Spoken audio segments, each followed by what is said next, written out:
Peace Energy people, yote yapo ndani yetu.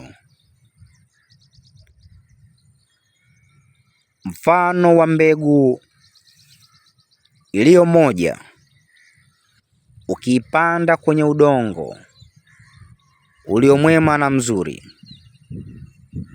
hakika mbegu hiyo lazima izae 10 kwa mamia, hatimaye kwa maelfu.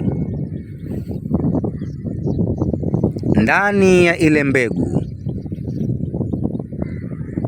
zilifichwa mbegu zingine 10, 100 mpaka 1000.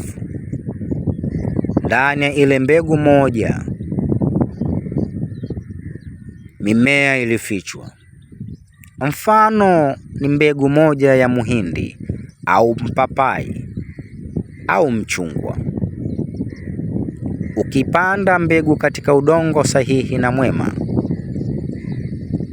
ile mbegu inazaa mara ngapi?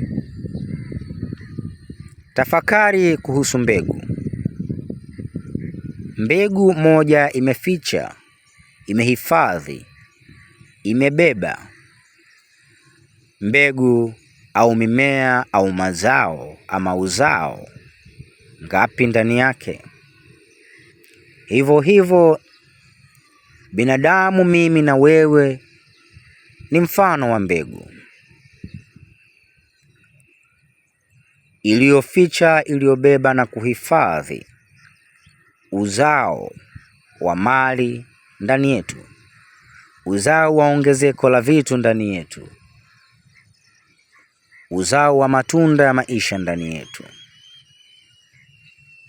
Turudi ndani yetu, kwa maana tumeona tayari kwa mfano wa mbegu iliyobeba ndani utajiri, uzalishaji na ongezeko.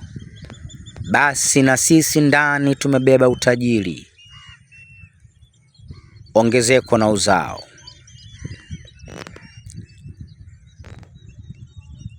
Endapo tukirudi ndani, tutapata mazao ya maswali yote kuhusu maisha.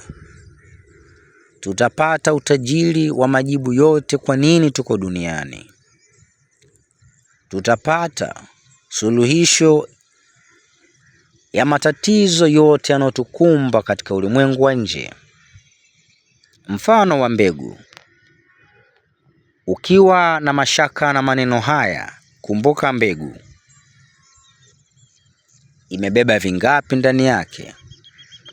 Je, mimi na wewe si zaidi ya mbegu? Je, mimi na wewe si wenye thamani na ubora zaidi ya mbegu? Ni kwa nini hatuzalishi kama mbegu? Ni kwa nini hatuleti yaliyo makuu kama mbegu, yaliyo mengi kama mbegu? Jibu lako na langu linaweza kuwa tofauti ama likafanana. Ukweli ni kwamba yote yako ndani yetu. Mfano wa mbegu umeficha ndani yake mengi makubwa, mamia kwa maelfu.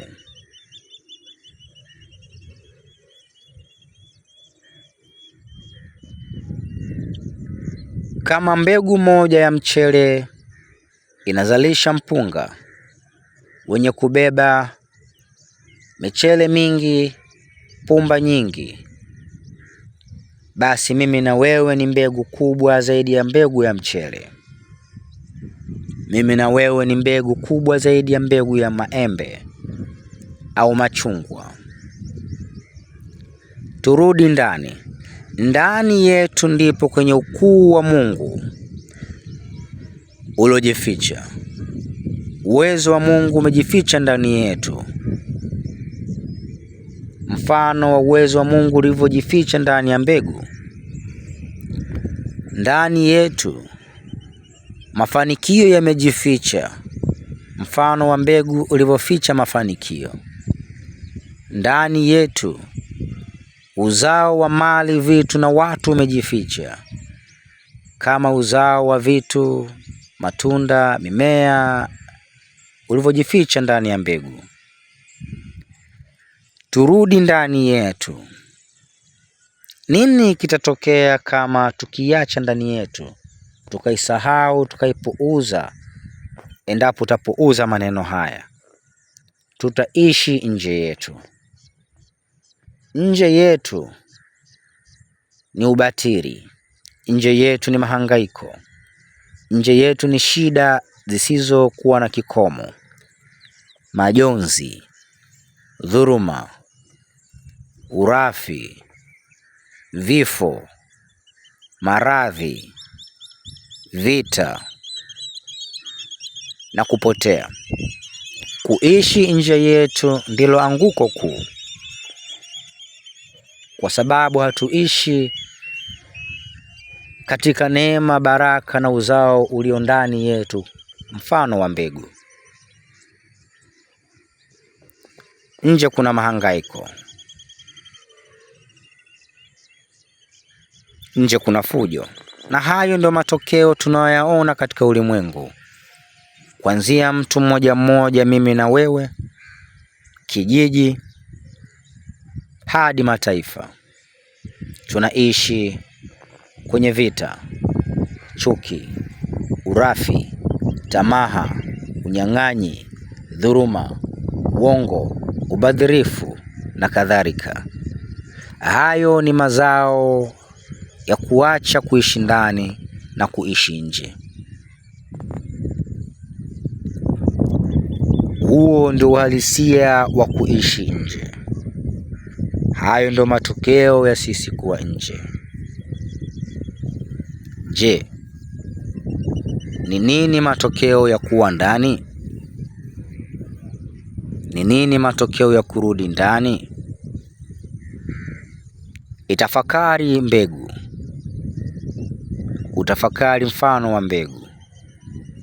Mbegu imebeba nini ndani? Mbegu imeficha nini ndani? Mbegu inahifadhi nini ndani? Peace.